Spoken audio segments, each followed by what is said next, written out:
Elsewhere today, a small boat migrant has been jailed for at least 25 years for murdering a bank customer totally at random, shortly after angrily complaining about his refused asylum application. Another day in modern Britain, another day of chaos. Let's now speak with GB News' Home and Security Editor, Mark White. Mark, an astonishingly random and brutal killing in a town I know well, Derby. It just takes your breath away at the randomness, the barbarity, what's happening on our streets at the moment. Tell us about this case. Yeah, this is a case that involved a migrant from Somalia, Haybe Cabdiraxmaan Nur, who arrived in the UK in October of last year on a small boat across the English Channel. According to the court in Derby, he had been or had paid 400 euros to be smuggled into the UK. He had applied for asylum when he arrived here and was turned down for that, had been very angry that he was turned down for it, was in a process of appealing that decision. You can see him there in Derby city centre. He had been on that day of the murder on May the 6th this year. He had been drinking a large quantity of alcohol. He phoned up a migrant charity helpline a number of times, making threats that he was going to kill 500 people, that he wanted to target doctors and police and Home Office officials. Well, in the end, he didn't kill any of those, but he went to a branch of the Lloyds Bank in Derby city centre, where in the queue waiting to be served was Gurvinder Singh Johal, a local man in Derby who went by the name of Danny to his friends. Haybe Cabdiraxmaan Nur went up to him and stabbed him in the chest. You're looking there, incidentally, at images of Haybe Cabdiraxmaan Nur being arrested later that day by the police.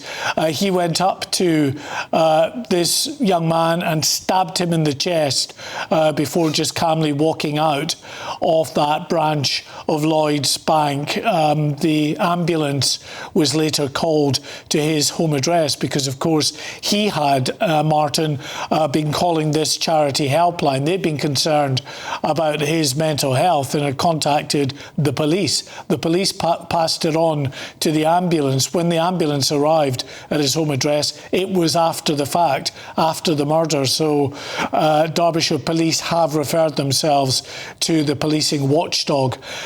We can also reveal, as if this wasn't shocking enough, that this Somali migrant, before even entering the UK, had been involved in a string of crimes involving robberies and assaults in 4 separate European countries before he even arrived on these shores.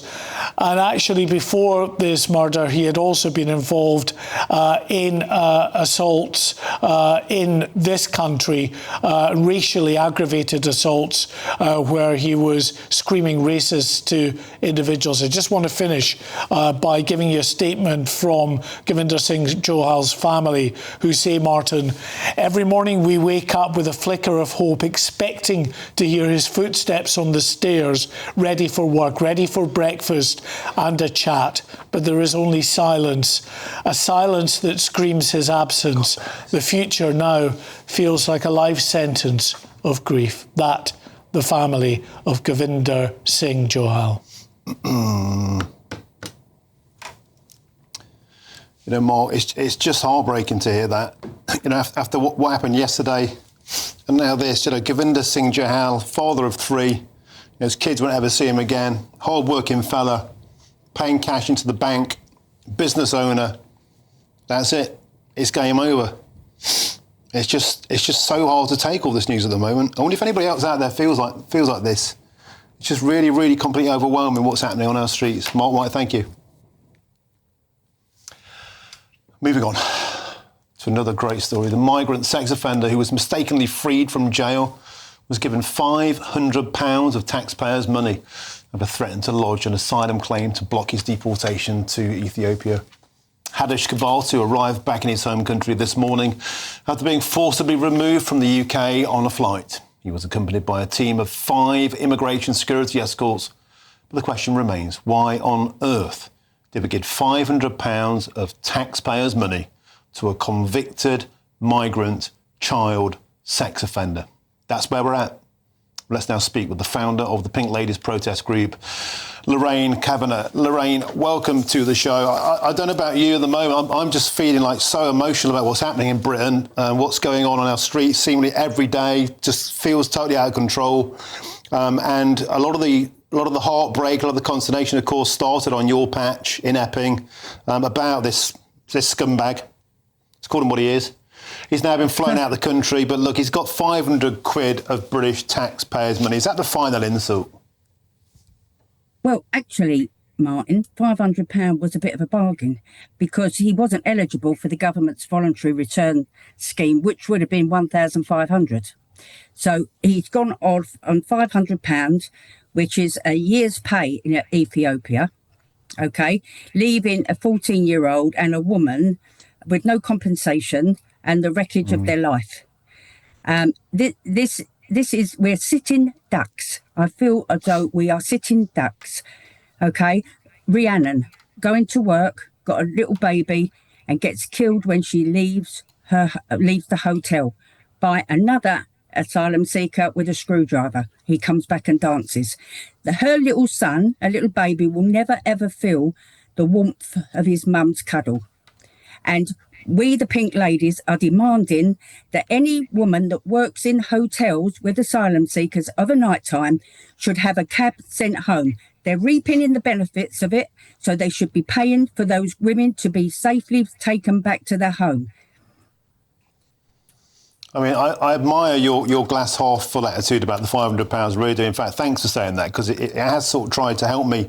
I've been trying to make sense of this all morning. I still find it very, very difficult to grasp the concept that somebody could get a single penny of money for it. It's not the government's money, it's our money. Every single British taxpayer has paid. It's not the bloody government's, it's ours.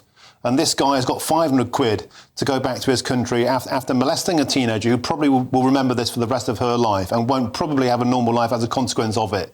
You know, all of us who've got daughters, have just had enough of this. We've just had enough.